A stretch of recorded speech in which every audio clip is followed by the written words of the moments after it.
ভারত তথা পৃথিবীর সবথেকে বিখ্যাত রথ উৎসব পালিত হয় পুরীতে। একটা রথ বানাতে খরচ হয় প্রায় 2 থেকে 3 কোটি টাকা। কিন্তু কিভাবে তৈরি হয় এই রথ জানেন কি? আসুন আজ আমরা সেটাই জেনে নিই।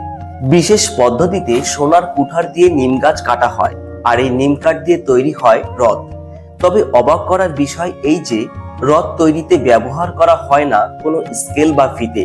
তবুও প্রত্যেকটা রথের মাপ ও ওজন এক চুলো নড়বড় হয় না। পুরীর জগন্নাথ দেবের রথের নাম হলো নন্দীঘোষ। এদের সারথি হলেন দারু, যার উচ্চতা 45 ফুট। শ্রী জগন্নাথ দেবের ভাই বলরামের রথের নাম হলো তালধ্বজ, আর বোন সুভদ্রার রথের নাম হলো দর্পদলন।